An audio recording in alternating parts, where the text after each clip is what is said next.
Hi guys, ఇప్పుడే మన John Wick franchise మీద మిక్కిలి మక్కువతో ఆ ఫ్రాంచైజ్ నాకు చాలా ఇష్టం కాబట్టి మన ఫ్రాంచైజ్ వరల్డ్ లోంచి బయటికి వచ్చిన మన బెలరీనా మూవీ చూసి రావడం జరిగిందనమాట.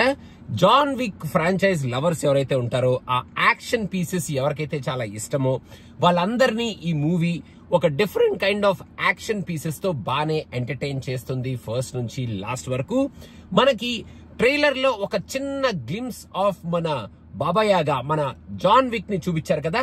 ఆ జాన్ విక్ క్యారెక్టర్ ఈ సినిమాలో అది నేను నీకు చెప్పకూడదు అనమాట మీ అందరికి. కాకపోతే ఒక సర్ప్రైజ్ అయితే ఉంటది అని అయితే నేను చెప్తాను. ఇంకా ఈ మూవీలో ఏదో స్టోరీ ట్రై చేశారనమాట. ఏదో స్టోరీ అన్నట్టు ఆ స్టోరీని మనం కంప్లీట్ గా పక్కన పెట్టేయచ్చు.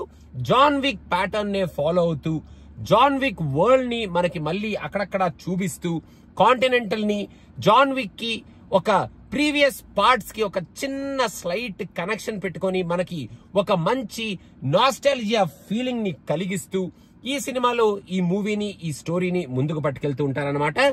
జాన్ విక్ వరల్డ్ లో ఒక కొత్త క్లాన్ అన్నట్టు ఒక కైండ్ ఆఫ్ ఒక కొత్త క్లాన్ ని, కల్ట్ ని వీళ్ళు ఈ సినిమాలో మనకి ఇంట్రడ్యూస్ చేసి ఆ కల్ట్ ద్వారా యాక్షన్ ని క్రియేట్ చేసి ఒక సార్ట్ ఆఫ్ రివెంజ్ డ్రామా లాగా ఈ స్టోరీని మన ముందుకు తీసుకొచ్చారు. మన యానా డే ఆర్మస్ యాక్చువల్ గా చాలా బాగా యాక్ట్ చేసింది. ఆ యాక్షన్ పీసెస్ లో కానీ, ఆ యాక్షన్ సీన్స్ లో కానీ, ఆ యాక్షన్ స్టార్ లా కానీ, జాన్ విక్ ఫ్రాంచైజ్ కి ఒక ఫీమేల్ లీడ్ లా కానీ ఆ అమ్మాయి సూపర్ గా చేసింది. యాక్షన్ పీసెస్ అన్ని ఎరక్కొట్టి పక్కనేసింది అని చెప్పాలి. కొన్ని యాక్షన్ పీసెస్ అయితే మనకి ఓన్లీ జాన్ విక్ వరల్డ్ లో కత్తులు అవి ఇవి కాకుండా గన్నులతో ఎక్కువగా కొట్టుకుంటూ ఉంటారు కాబట్టి ఇక్కడ గన్నుల్ని వాడుతూనే గన్నులతో పాటు చేతికే దొరికితే అది అన్నట్టు కొంచెం different kind of action pieces ని మనకి క్రియేట్ చేయడానికి ట్రై చేసి ఆ యాక్షన్ పీసెస్ తో మనల్ని బాగానే ఎంటర్టైన్ చేస్తారు. లాస్ట్ లో వచ్చే ఆ fire and ice action piece ఏదైతే ఉందో, మెయిన్ గా ఆ ఫైర్ గన్ లోంచి వచ్చే ఆ యాక్షన్ ఎపిసోడ్ మొత్తం ఎరక్కొట్టింది. అసలు సూపర్ గా ఉంది చూడ్డానికి అని కూడా చెప్పొచ్చు. కొన్ని మంచి సీన్స్ ఉన్నాయి ఈ సినిమాలో యాక్షన్ పరంగా అండ్ ఆల్సో ఆ యాక్షన్ పీసెస్ పరంగా అండ్ ఓవరాల్ గా యాక్షన్ లవర్స్ అండ్ మెయిన్ గా మన జాన్ విక్ ఫ్రాంచైజ్ లవర్స్ అయితే పిచ్చిగా ఎంజాయ్ చేస్తారు ఆ యాక్షన్ ఎపిసోడ్స్ ని. స్టోరీని మనం లైట్ తీసేసుకుంటే, లైట్ తీసుకోకుండా స్టోరీని పట్టించుకుందాం అనుకున్నా కూడా మనం స్టోరీని ఏం పెద్ద పట్టించుకోక్కర్లేదు అన్నట్టు ఉంది కాబట్టి స్టోరీని దాన్ని పక్కన పెట్టేయచ్చు.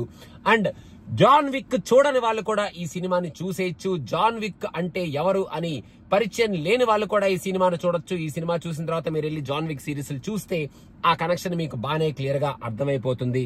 అండ్ ఓవరాల్ గా నేను ఈ సినిమాకి ఒక సార్ట్ ఆఫ్ ఎక్స్పెక్టేషన్ పెట్టుకొని వెళ్ళాను. అండ్ నాకైతే నేను పెట్టుకున్న ఎక్స్పెక్టేషన్ ని మీట్ అయింది. అండ్ ఆల్సో ఆ యాక్షన్ పీసెస్ ద్వారా ఈ సినిమాలో వాళ్ళు మనకి ప్రెజెంట్ చేసే ఆ మంచి సర్ప్రైజ్ ద్వారా, కొన్ని సీన్స్ ద్వారా థియేటర్ లోంచి బయటికి పంపించేటప్పుడు పర్లేదురా, జాన్ విక్ ఫ్రాంచైజ్ లో ఒక మంచి ఫీమేల్ లీడ్ తో ఇంకొక ప్యారలల్ గా ఈ ఫ్రాంచైజ్ ని పట్టుకెళ్దాం అనుకుంటున్నారన్నమాట అనేటట్టు ఈ సినిమాని తీసి యాక్షన్ ఎపిసోడ్స్ తో మనల్ని బాగా ఎంటర్టైన్ చేసి ఆ సెట్ పీసెస్ కానీ, ఆ ఎపిసోడ్స్ కానీ, ఆ లుక్ అండ్ ఫీల్ ని కానీ, అండ్ మెయిన్ గా ఆ జాన్ విక్ ఫ్రాంచైజ్ లో ఉన్న ఆ ఫీల్ ని మళ్ళీ రీక్రియేట్ చేసి మనల్ని థియేటర్ లోంచి బయటకు పంపించారా అనుకొని మనం థియేటర్ లోంచి బయటకు వచ్చేస్తాం అనమాట.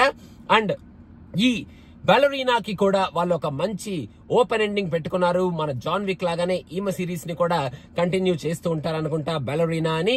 సో సినిమా మొత్తం అయిపోయిన తర్వాత, ఎండ్ క్రెడిట్స్ అయిపోయిన తర్వాత ఏదైనా సీన్ ఉంటదేమో అని చెప్పి నేను ఎందుకు అనుకున్నానో నాకు తెలియదు, కానీ నాలాగా మీరు కనుక అనుకుంటే మాత్రం డ్రాప్ అయిపోండి.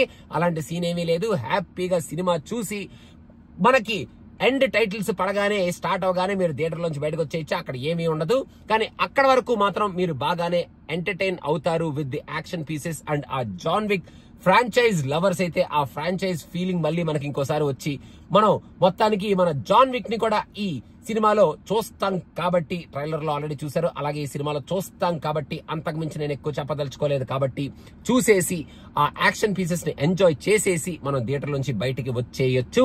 అదనమాట బెలరీనా మూవీ గురించి నేను చెప్పాలనుకుంది. మీకు ఎలా అనిపించింది? ఒకవేళ ఈ సినిమా చూస్తే అది కింద కామెంట్స్ లో మెన్షన్ చేయండి. And don't forget to subscribe to cinema Piccha and Thug Life reviews already playing. చూసేయండి. Thank you so much. Bye.